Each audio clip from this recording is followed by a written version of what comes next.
Talk about the explosiveness of the Atlanta Falcons. Harry Douglas, one of the best at yards after the catch. Off the steal. Here comes Douglas, cut off by Lennon. Falcons wide receiver Harry Douglas and Knicks guard Toney Douglas share a unique bond. Not only are they brothers, Harry is the elder by 18 months, they are also best friends, to the point that with Toney in New York, they still talk almost every day. And once you get to spend a little bit of time around the Douglas family, you quickly realize that family is what they are all about.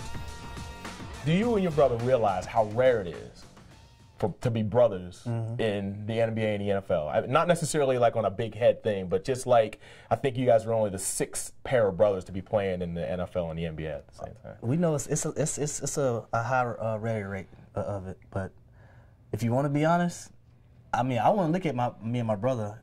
Those two people you interviewed earlier, my mom and dad, we owed all of them. Yeah. I mean, if they wouldn't have brought us up the right way and I wasn't always in our corner for everything, you never know which way it may have turned or which route we may have went. They had a lot of influence on me, good influence, and my parents, you know, we never lacked anything we needed.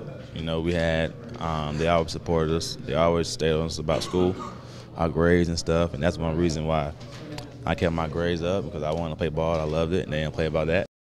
The Douglas brothers are humble young men that run a foundation for kids in their hometown of Jonesboro, Georgia, just outside of Atlanta. It's my duty that I have to do it because you don't have many people that do it.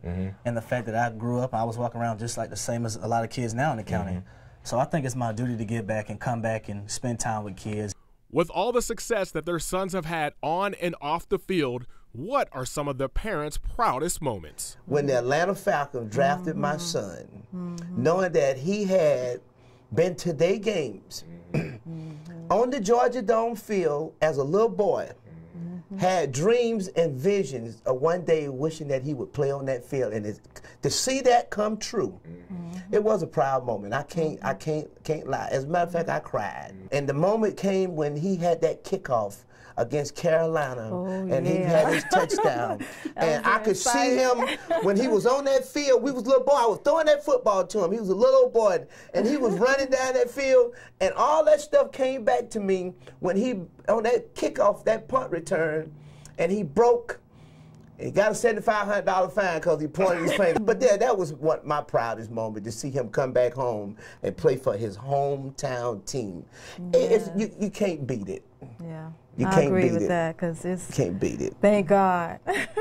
When they graduated from high school and college, because our young people today, they are attacked with so many distractions. And being an athlete in college, you really have to be focused, because you have the same expectations. You just play an extracurricular activity that requires a lot of time and effort.